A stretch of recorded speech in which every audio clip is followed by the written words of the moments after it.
Good morning, afternoon, or evening, and welcome back to another 0AD Alpha 26 replay commentary analysis.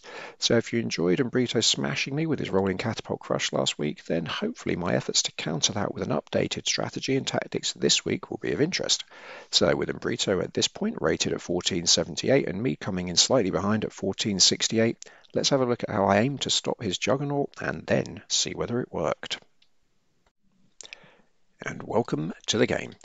So here we have me. I'm Ptolemy's again, playing in the south, going for my now standard approach. I think it's pretty standard anyway. So get the people out collecting resources, just as to get this happening as quickly as possible. Then build my farmstead, which I would also get the berry upgrade, particularly on a map like this. I mean, look at how many berries there are, and just to show that even from my starting point, it's clear how many berries there are. Excuse me. And the other thing is that I'll then get 3 women out who will start building a house. These guys, depending on how close the straggler trees are, I'll generally try and go a little bit further out to do that, and then get 4 women after that. So it gives me a slight advantage, it looks like, at the start. Let's have a look. Umbritu has done his usual, which, I mean, he's gone out. It's a good move, this. I like it. He's gone to the furthest set of berries, which, for the same reason as I explained in a previous video about the straggler trees, to get instead of the ones around your base, get some a bit further away, so that if you're rushed and you're desperate, you've still got wood very close to your base, which you can then collect. Similar thing applies here with these berries, so I like that. It's got the berry collecting upgrade, exactly the same as me. And I've just basically got these 3 people. What I do now is actually I assign them to control group 3. So all they do is build houses, apart from when wood is running low, at which point I'll send them to go and get some wood, or if, like here, I just forget about them and leave them to be a complete waste of resource, which isn't ideal. But nonetheless, my strategy at this point is basically, which this isn't showing a very good example of actually how I might want that to manifest, but they are at least building something now, and I've got more people collecting resources. I just want to boom as fast as possible. One of the things with playing in matches against Umbritu is that we've had a few instances where one has tried to kind of to attack the other quite early, but they're quite rare, and I think the idea is that we'll just boom. So basically I'm just training women. I think that's all I've trained so far. Yeah, just to get a population up, get collecting as many resources as possible. And you can see I've already opened into quite a big lead. That said, I would be very, very vulnerable if he were to attack, but I think it's fixable. So got my first barracks going up. He's probably already got one. Yeah, he's very, very fast to get barracks up. Hasn't trained any soldiers yet, which is fair enough, but he'll start now. But he's sitting slightly behind in population. He's got more women, so 10 on there. I think I've got 8. Let's just check that. Indeed. So the reason I've got 8 is because each of these berry bushes has a maximum of 8 people, and that way it's easier to, notice you don't end up with a couple kind of hidden. Like if you've got 10, you're down to the last berry bush, 2 of them are standing idle for a long time. Also, I'm not sure I need to collect wood that much more quickly. Sorry, collect food that much more quickly, because you've still got the issue of how do you collect enough wood and build enough houses to go by. More idle time here, not very good. But I don't think I actually went into what my strategy was. So yes, the idea is boom, and just going to hit him with everything as soon as possible. So the intention is to be at phase 2, have already collected, as is happening here, already collected some stone and some metal, and therefore be able to get to phase 2 way before 10 minutes and phase 3 shortly after. And with that, with any luck, he'll be kind of unprepared, won't be expecting it. And it's something that I've seen happen even at phase 2 from some of the top players. So it's an attempt to to move my strategy more in line with the top players, although admittedly they will have loads of cavalry going back and forwards. You know how it is. But this is the situation. So I've got 2 barracks. He's just got the 1 still, and I'm building a pretty healthy population lead. Again, there's my 3. Not really doing anything, or not really doing it, not doing anything at all. But I managed to get the wood cutting upgrade. He still doesn't have that, and that's going to hamstring you quite badly. You need to get that. That's actually one of the first things I go for. So in terms of the ordering of my whatever these things are called, like my technologies, my upgrades, I get generally the berry upgrade to collect the berries as quickly as possible, particularly on a map like this. Then when I get a spare 200 wood, straight into the wood cutting upgrade. The second time I get a spare 200 wood, I build a barracks, and obviously that second time comes around much more quickly than the first time, because not only will I have got more people going then, but I've also got the wood cutting upgrade by then. And after that, it will be the iron plough, which I normally like to get, because that's generally, as you can see here, I've got like I'm floating quite a lot of wood, so actually I would normally try and get that, and I'm getting it now, but before I even think about building farms, so that once people are farming, they're instantly farming at a very, very good rate. So let's see how he's going at this point. So Umbritu, he's seen a bit around there. He's gone for a stables, which is a good choice, with a load of deer around. And I've got my camel just going here, there, and everywhere, trying to get a better view of what's going on. But I mean, I can see already that this is just like resource heaven. So that's certainly going to be where I'll be looking to expand outwards towards. I've got 1, 2, 3, gosh, 4, a lot of metal. Let's just see the map as really, yeah, I've got a massive advantage in terms of this. So if it turns into a longer game, then yeah, I would be at a huge advantage, because although these ones, these here, they're kind of in the middle.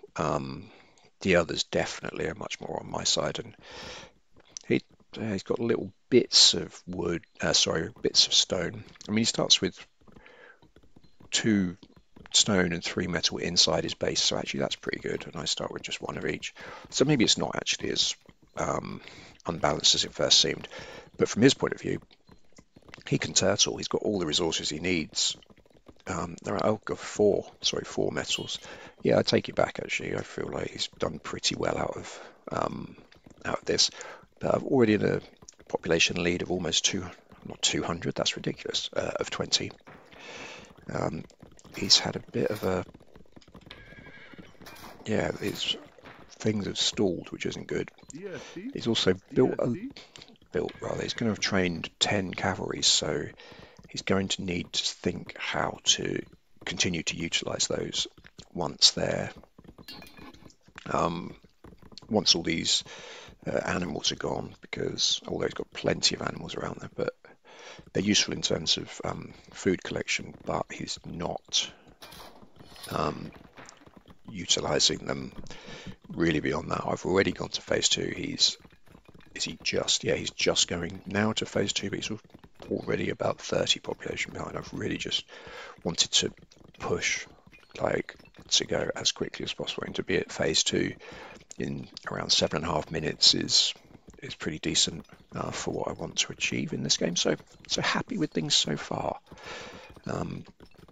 Already got to phase 2, and you can see I've got plenty of wood, so straight away first thing that happens is get 2 forges, or blacksmiths, I always referred to them as, from I think that's AoE terms, and then a market.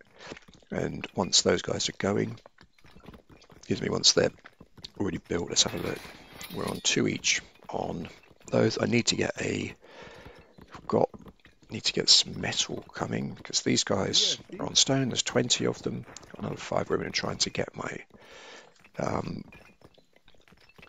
farming economy moving. He's still not moved into farming, which on the one hand, it saved a load of wood, and this is far more. Oh, did I just?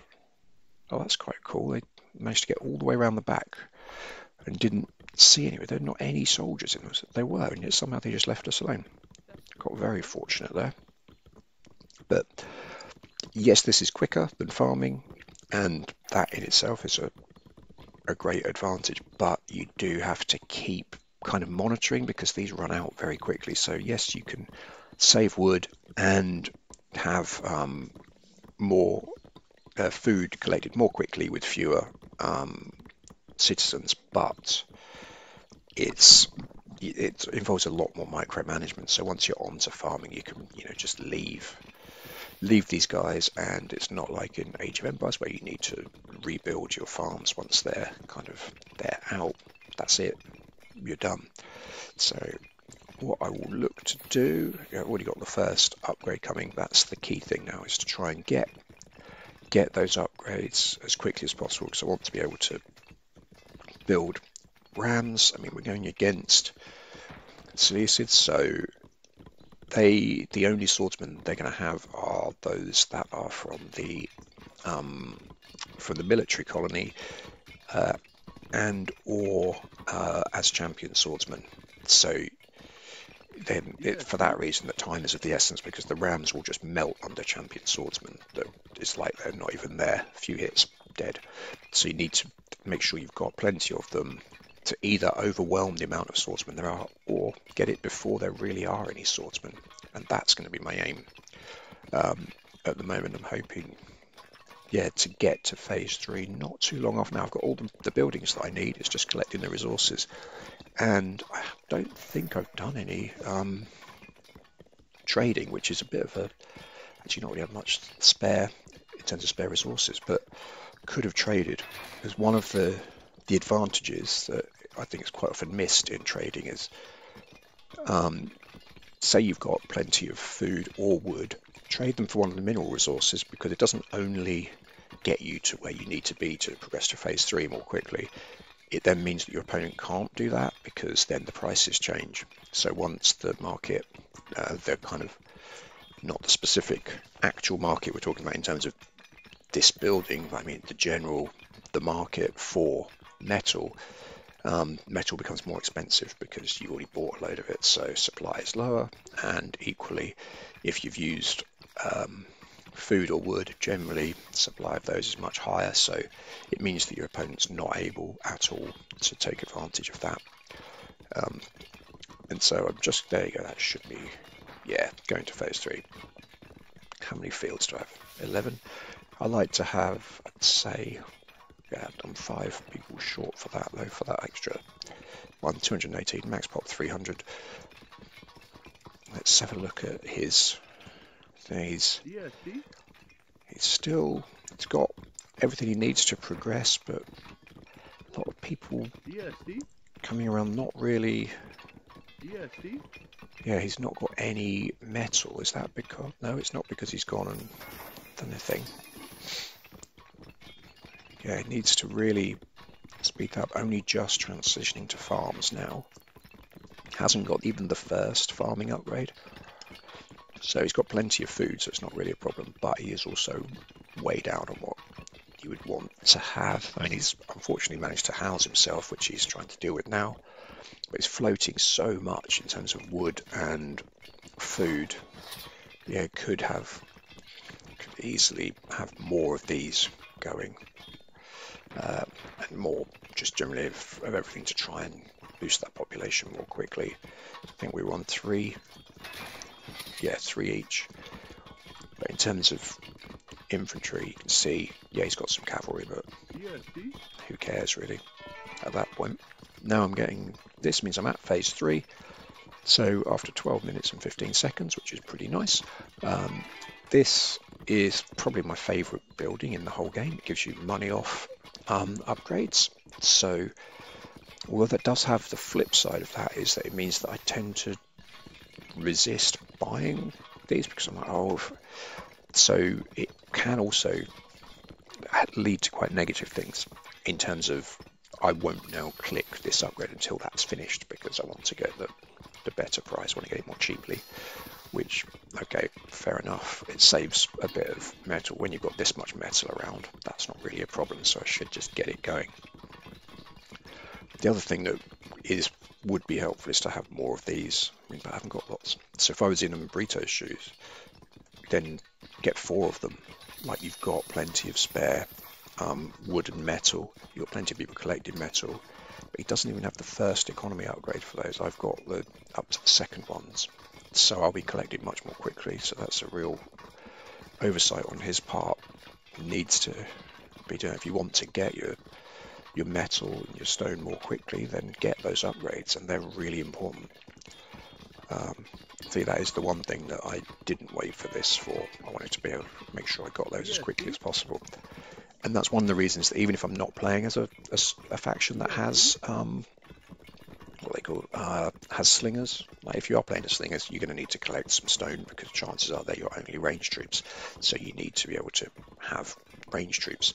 That said, even if you don't, it's still worth collecting stone before you collect metal, because all of these technologies, these upgrades, require you to have stone.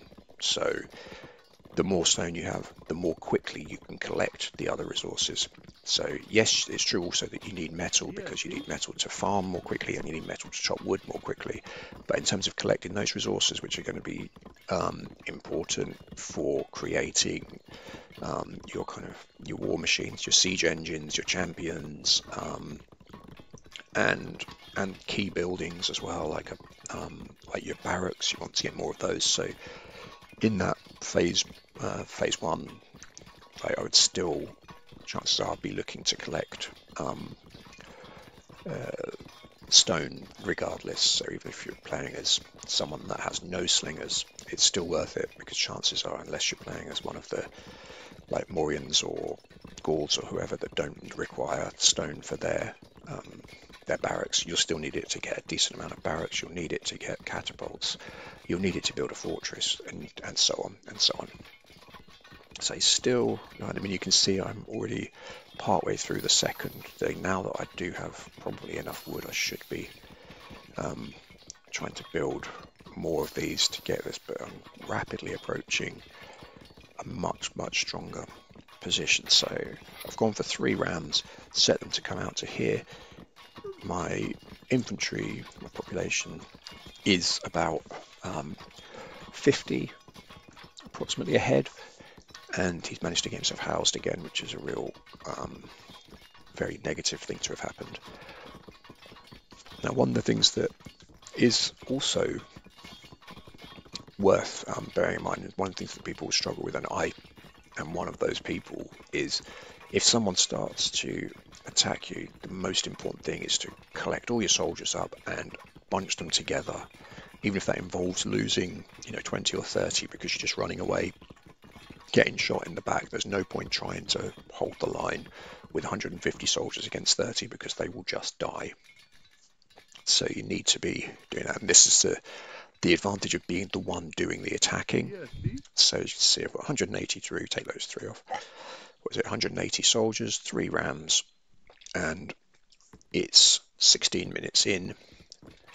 So he doesn't have enough soldiers at the moment, but the other advantage that these guys will have, or you would hope, I'm sure he'll do this anyway, he'll pull his soldiers back together because he's very good at it. It's something I am not so good at. And one of the things that you have to watch out for is when you're marching is that your ranged troops are going to end up out in front because they're quicker, which means they don't have the meat shield that you need from the thing. So let's just look at it from his perspective, this attack. So in comes some ranged troops. Has he noticed yet? Because before he notices, like, how many kills can you get? But yeah, you see he's collecting everyone up, all of these guys together, like depositing the wood as well, which is a good thing to do, because if they're carrying wood and my soldiers kill them, I don't just get the bounty from killing those soldiers, I also get the resources that they are holding. So he's really taking a bit of a beating. Like, now he doesn't really have, I'm well clear. He has got some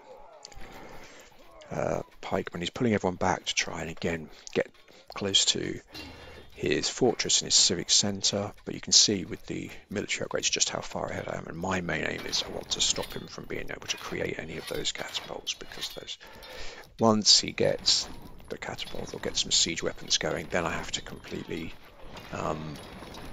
change my whole approach. I mean, it's not essential that I stop attacking, but if there's that risk that he's going to send some rams in, send some elephants, and now that I've got them in that position, just pull them away, it was clear that the rams were going to take out the thing. The other ram managed to get stuck back here, unfortunately. But these, again, the numbers are massively in my favour. He doesn't have the meat shield, and hardly any of the slingers. I think it was 65 at the start. They've barely taken a hit because everything has been aimed at the pikemen, and the pikemen are very, very well armoured, very strong. I've got every single upgrade. He's only got the first ones completed, and once you're in that position, your army's just going to just melt away, really. There's nothing much you can do. So just to kill the women before they can knock out the rams. So taking that one, he's down to 115, 111, 110, 109. It's all done, and that's it. As he reaches about 100 pop, gives up the ghost. So as you can see from there, like quite a brutal win in the end, like well ahead the whole time.